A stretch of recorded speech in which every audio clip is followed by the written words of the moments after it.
Fred here, welcome back to the Gear Obsession channel. In this episode, we'll be taking a look at the Schrade CH302.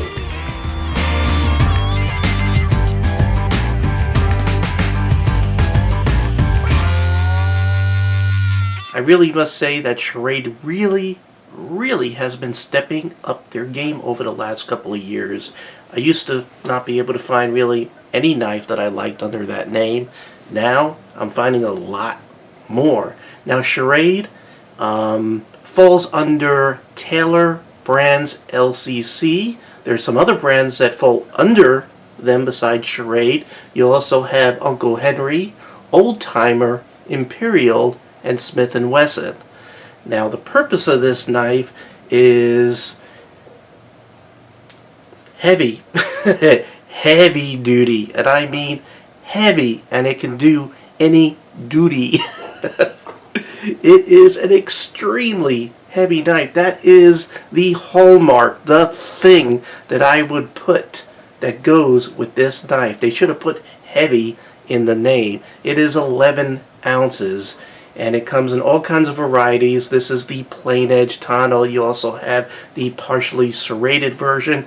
Then you have ones where you have this checkering on the scales, and you have ones that are plain.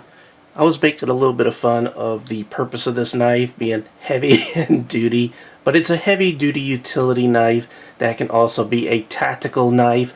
I would have a hard time saying this would be a good EDC knife for most people. I don't think most people, after carrying this for about a day or two, would probably care to carry it as a everyday carry kind of choice. But some people like heavy knives, and I have been known to carry knives like this.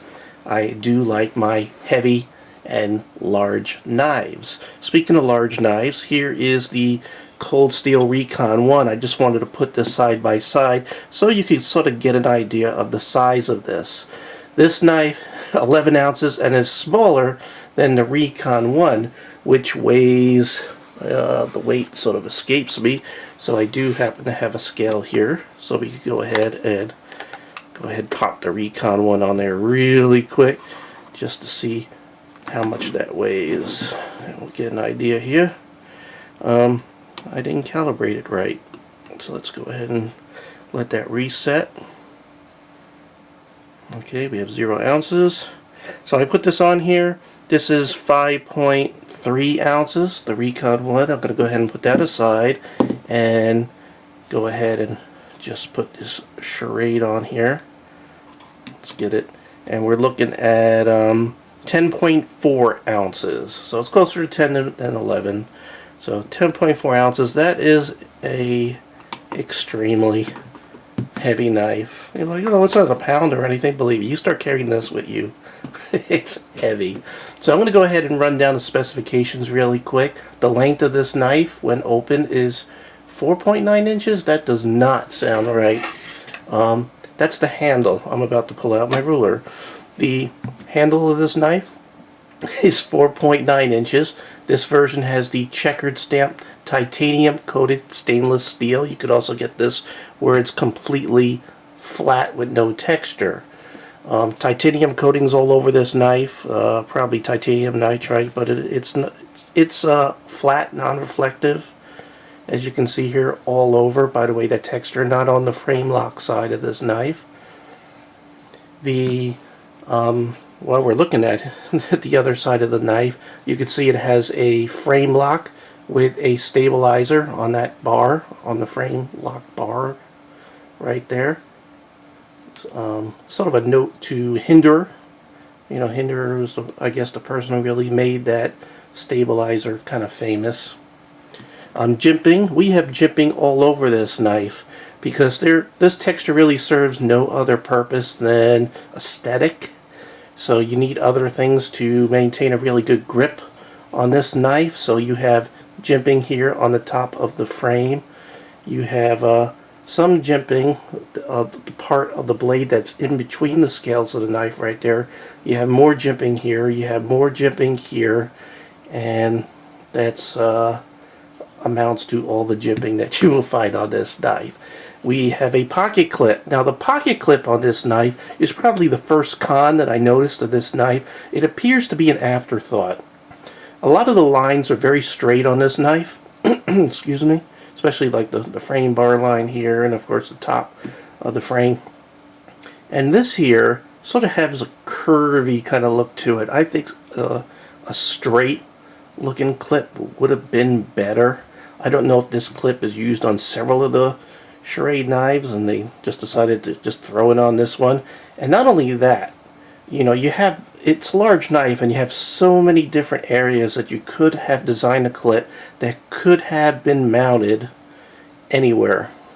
You know, they could have made this a 4 position clip, but they didn't. So they left out the left-handed people, and it's a tip down only carry. Kind of disappointing. The other thing is no lanyard hole. My God, you think that you could have put a hole in this thing with all the space that you have out here? Well, whatever.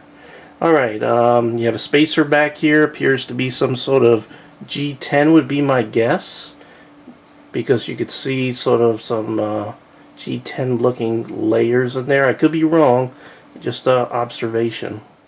Time to move on to the blade. You could open this knife using either the flipper or the thumb studs. I found the flipper to be easier with a little bit of a wrist action because it is stiff. It just is brand new out of the box, and I have not put any oil on this knife.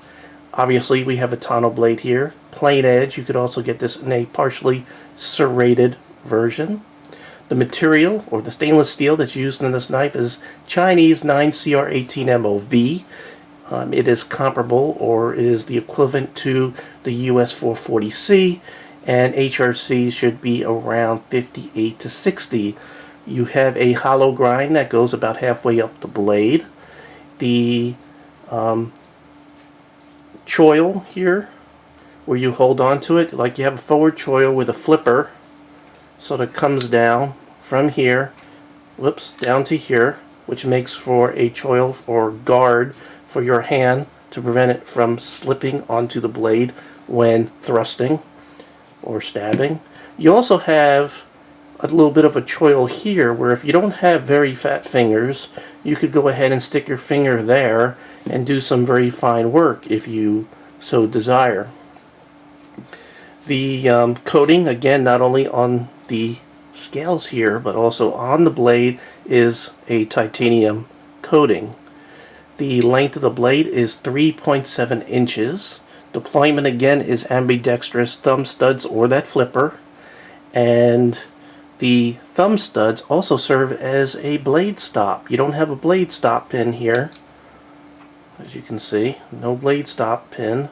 What's stopping this knife or the blade from moving any further is the thumb studs pressing up against the scales or handle of this knife. The second disappointing thing about this knife as I've gone through it is that the washers, you can't see it, but I've looked down in here, are Teflon. Now, why would you make such a beefy, solid knife and not put phosphorus bronze washers in here? Why would you go ahead and put Teflon in there? I don't know. So that's the second con as we go through this knife. Almost time for the tests. The overall length of this is 8.6 inches and the weight about 10.5 ounces. I think I said 11 in error, about 10.5. Now for the test, the ergonomics of this knife are absolutely astonishing. They are so comfortable. No matter what grip, I'm going to go ahead and do reverse grip here. The way that this handle is shaped, it just feels extremely comfortable no matter how you hold this knife. Very good ergonomics. I have large hands, and you can see I just barely fill that handle up. So I think just about anybody can get their meat hooks around this knife with no problem.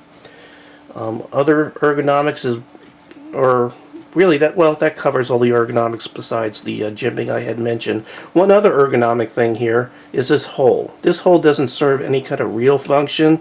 You're not going to deploy the knife using this hole, but You could, actually, you know what? You could deploy the knife with this hole. If you're the type of person that likes to open the knife by holding onto the blade and flipping the handle out, that hole could help you maintain a purchase on the blade while you open that up. So you could do that little reverse opening trick there.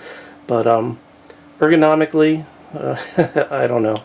That hole doesn't lend itself to anything. Aesthetically, yeah, it makes it look different. I could have done without it, but it does help you open the knife with the reverse open trick a little more secure. Let's go ahead and look at blade centering. Close this back up. Blade centering is perfect. Retention is really good, and that's a pretty important thing when you have big blades with a lot of weight there and you get your hand moving. The momentum of all that weight will sometimes make the blade fly out. That is not the case. So retention is good.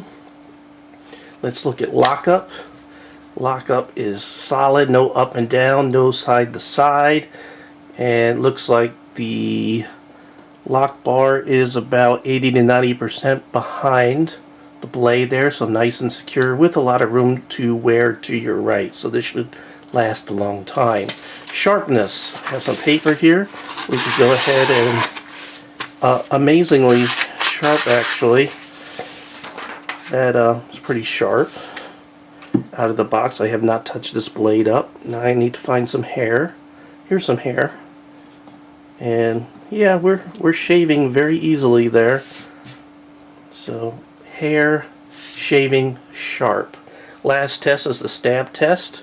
I would hope a knife this big doesn't fail the stab test. Last time I had a knife this big, I missed and put a gouge in my surface here. So I'm going to try not to miss. Alright, this is soft pine. What I'm doing is just testing the tip to make sure we don't have any heat treatment problem. And it looks like that the tip is perfect. Now I already covered all the cons of this knife, being the lanyard hole missing, being the clip sort of looking like it's an afterthought, and the Teflon washers. The pros is this knife is overbuilt. If you want a knife that can last as long as you in a harsh environment or a survival situation, or you want to make sure that you could stab through those zombies' skull, because the Walking Dead, by the way, is starting to run again. It's as a matter of fact, I'm filming this or taping this or videotaping, whatever you want to call it, YouTubing this on Sunday. So this evening is the Walking Dead premiere, season premiere. So I'm kind of excited about that. But this could make a good zombie killing knife for zombies. Now, so overbuilt, it's tough. Although it's heavy and it's big, it is extremely comfortable. The ergonomics, they hit it just right. And the most important thing is how much would you pay for a knife like this? Because I got it because it was a really, really surprisingly good deal. And you would have known it's a good deal too, because I had listed it on my Gear Obsession Deals website a couple of days ago, and you would have seen it and would have gotten it even before I made this video. Because I only put things that I would buy on this website. I wouldn't put stuff that I wouldn't buy or not interested in. It's sort of my interests, and probably yours because you watch my channel. But here it is, right here. I was probably scrolling the wrong thing instead of my notes over there. But I had listed it. I mean it. I really, really mean it. Where did I put it? Let's go ahead and scroll up. There you are. Alright. So right here, the Schrade CH302 frame lock, titanium coated, Tanto blade, folding, for $25.36 on Amazon. And I'm going to go ahead and put the link below. And I'm also going to put the link below to my Gear Obsession Deals website, so you don't have to wait to see my video in my ugly mug to see the good deals, because I post them here every day. Okay, definitely recommend it if you're looking for a heavy, hard use cut of knife. that is a value price. This is it. I love it. Putting it in my favorite bucket of knives. You know I got a bucket. I do so many knife reviews. Alright, well thank you very much for joining me here at the Gear Obsession channel. I do really appreciate every friend, viewer, subscriber, and especially you. And I hope you have a great day. Take care. Bye.